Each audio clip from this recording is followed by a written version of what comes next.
2016 has been an interesting year for massively multiplayer role-playing games. We're now seeing less and less big releases from large well-known studios, and more announcements of highly ambitious projects by smaller indie devs through crowdfunding. Unfortunately, none of these games have been released yet, so we'll have to wait another year to see if they can make my list. But until then, enjoy my top 10 MMOs of 2016, bearing in mind that this is an entirely subjective list and I still haven't found an MMO good enough for me to dedicate all my free time to. Number 10, Blade & Soul. Blade & Soul is a free-to-play Eastern MMORPG that makes this list purely due to its really fun combo-based action combat.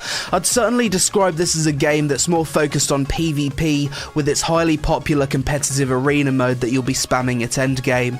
Blade & Soul does have PvE content in the form of dungeons and a few world bosses, although I never really found that side of the game to be fun or as compelling as the PvP.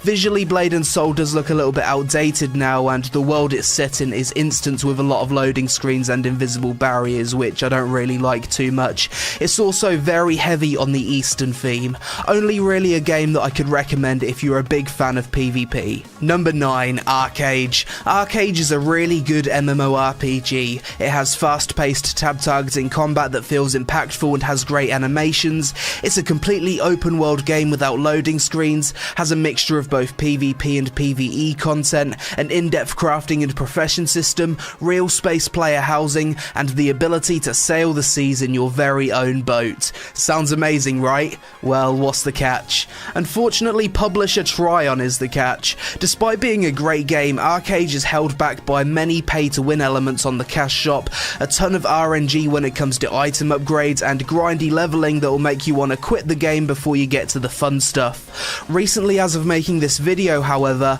Arcade opened up fresh start servers which will have a restricted cash shop for a few months, so during that time I'll probably be playing this game a lot myself before it's inevitably ruined by the cash shop again. Number 8, Final Fantasy XIV. Final Fantasy XIV is probably the second most popular MMORPG out there behind World of Warcraft. Visually, Final Fantasy XIV has some rather nice graphics for an MMO. It has instanced player housing, tab targeting combat, an instanced world, as well as a subscription fee to pay each month. One of my favourite things about this game by far is its in-game music, which is both beautiful and fitting for a Final Fantasy game. It also has an interesting feature where every class/job in the game can be leveled up on a single character, which means there's no need to make alts. The reason I've rated this game so low is that my experience with it so far has been incredibly boring.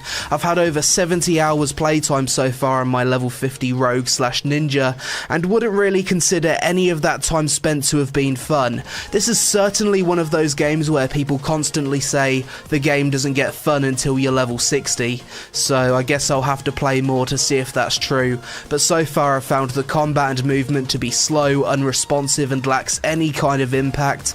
The way narrative is delivered through dull text-based cutscenes has made me lose interest in the story, and due to the instanced world I haven't found any enjoyment from moving zones or exploring either. Regardless of my opinion though, many people enjoy this game and claim it to be the best MMO out there, so maybe it's worth checking out if you haven't done so already. Number 7, Terra. Terra is a free-to-play action combat MMO that I'm sure most people will have a great time with for the first few hours at least. Terra is known for its top-tier action combat and epic fights with big-ass monsters. The game also has a mixture of both PvP and PvE content, so there's something for everyone. Initially I loved Terra, and despite its weirdness it left a really good first impression on me. The more I played it though, the more I started to find the leveling process in this game to be soul-crushingly boring. It doesn't take overly long to level, it just feels like you spend more time riding your mount from A to B than actually killing stuff. Once I hit max level I kinda lost interest in the game due to getting bored of my gunner. I kinda wish I picked a melee class with more mobility such as the ninja. Regardless, it's an MMO with fun combat, cool looking monsters, awful leveling experience set in a world that feels static and lifeless. Number 6, The Elder Scrolls Online. If I was to make a list of the top 10 most improved MMORPGs, The Elder Scrolls Online would surely take the number 1 spot. This game was an absolute mess upon release, but over the years has received update after update that's fixed the issues it had at launch, expanded the game and fundamentally improved it. Visually, ESO is quite a good looking game for an MMO and certainly does enough to get you immersed via its world design and fantastic audio work. As of recently, ESO released an update called One Tamriel, in which players can explore the entire world, accept any quest and fight any monster regardless of their level, as the content scales to your character. For me personally, I've never been able to truly get into any of the Elder Scrolls games. I'm not sure if it's the combat, the general theme, or maybe something else. It's just not for me, but I can still appreciate this as a really good MMORPG that I wish I could genuinely get into. Regardless, it's still an MMO that I'd recommend people to at least try if they haven't done so already. Number 5, WildStar. WildStar is a game that I've always rooted for and wanted to do well. When I first played it, I was left with really positive first impressions of its combat and overall style.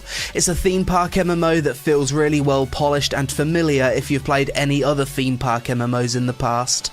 Despite going free to play in 2016, the game has been on a steady decline ever since and doesn't really seem as though it will ever reach the popularity of many other games on this list.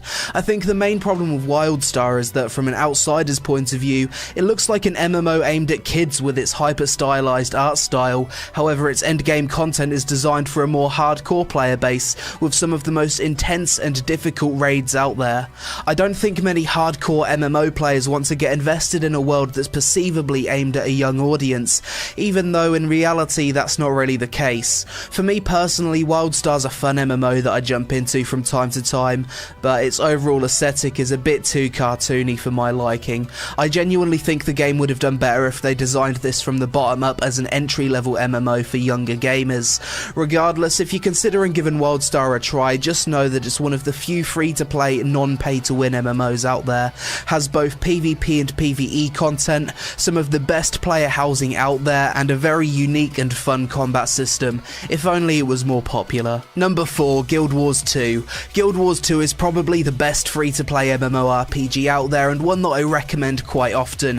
It has smooth, fast-paced combat with the option of changing between tab targeting and action targeting, a mixture of both PvP and PvE content with large realm vs realm battles, as well as dynamic events that spawn in the world and level scaling both in the world and in PvP. Guild Wars 2 is a game that I like to jump on and play from time to time, but I've never really felt the need to sit down and play it all day. Something about it just doesn't suck me in and give me the same feeling of progression that I feel with other MMOs, and I'm not too sure why. Maybe I just need to find myself a meaningful goal to aim towards to keep me playing, but as of right now I don't have that. Regardless, it's still a quality MMORPG. Number 3, Old School RuneScape. Old School RuneScape is a game that I first tried back in 2006. It was the first MMO I played and it had me instantly hooked.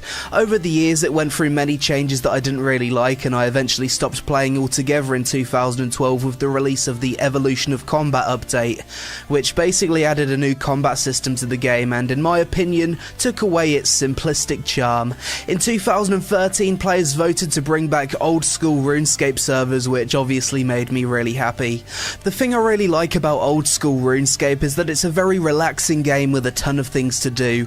Due to how it's not a high effort game, I mostly play it when editing videos. I train my stats, make money, and prepare my character for PvP, which is the thing I find the most fun in RuneScape due to how you can loot players for their armor and inventory upon death. Another thing I have to give RuneScape credit for is its questing, which in my opinion is the best I've ever experienced in an MMO. Some quests take several hours to complete and take you across the entire game world. They're not just kill and collect repetitive nonsense, they're stories that give you a sense of accomplishment upon completion, as well as giving you the ability to use better armor and weapons.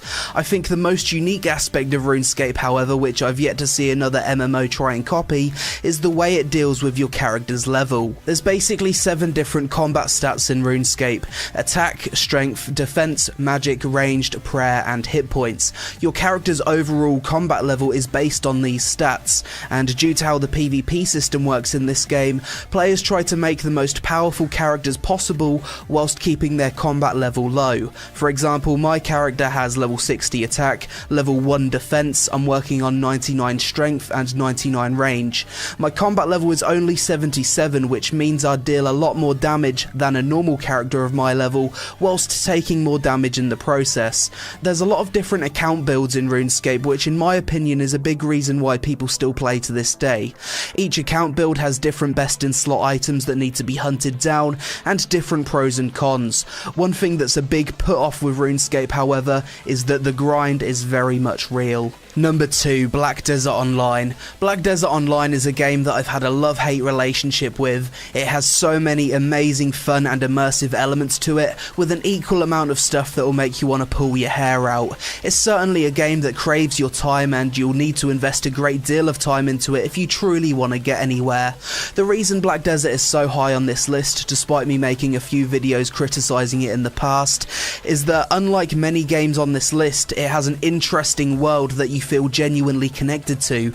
You see leaves fall from the trees, plants move when you walk through them, there's no invisible barriers, it has a dynamic weather system, an active day-night cycle that affects gameplay. It, without a doubt, has the most realistic and immersive game world of any MMO out there, which is something I find really important. The world doesn't feel dead or lifeless, and you're given many ways to shape and interact with the world through professions, housing and node investment. It's also a game with a very fun, fast-paced action combat system, which is arguably the best in the genre. Where Black Desert starts to go downhill is in its item upgrade system, which is purely RNG and can be quite brutal if you fail an upgrade. There's also no visual progression when leveling up in this game. If you don't spend money on a cash shop costume, you'll look exactly the same at level 56 as you did at level 1. There's also no decent traditional PvE content in this game, so if that's what you're looking for, this isn't the game for you. For me, Black Desert is a game that's best played casually. Just enjoy the world and play it at your own pace. If you want to stand a chance in endgame PvP, you'll need to dedicate a crazy amount of time keeping up with the endless grind, which is what made me stop playing initially, as I found the PvP in this game to be really fun, yet it was too stressful to keep up in terms of gear and levels. Regardless of its flaws, I still think BDO is a really good MMORPG. Number 1, World of Warcraft Legion. It's hard for me not to list World of Warcraft Legion as the number 1 MMORPG on this list. Despite me time and time again saying that I'm done with the game, something about it always brings me back, and the recent expansion was no different. In comparison to the previous expansion, Warlords of Draenor, I think Legion is a big improvement. The storytelling and general theme is much more interesting, the game feels as smooth and well polished as ever, and it's nice to see a larger focus on class fantasy this time around. For the first month or so of its release, I played the crap out of Legion and had a great time in the process. As time went on, however, I started to feel burnt out and eventually lost interest in playing, which is what always happens with me in WoW. I have to admit though, I did stop playing a bit sooner than I'd have liked. I think the problem with Legion is that you feel locked into a single class and spec due to how the artifact power and legendary systems work. The game's more grindy than it ever has been, and for me, the thought of grinding just to keep up made me feel an overwhelming amount of apathy towards the whole of Legion's endgame. I think a grind in an MMO is fine to a certain extent, but when it feels mandatory, endless, and a bit of a chore, that's when I start to lose interest. But yeah, that's my top 10 MMOs of 2016. I really hope next year's list contains more new releases. Currently I'm just bouncing between a few different MMOs and don't really have a main one that I play more than anything else, hence why I felt it necessary to include what I don't enjoy about some of these games, rather than it just being an entirely positive list.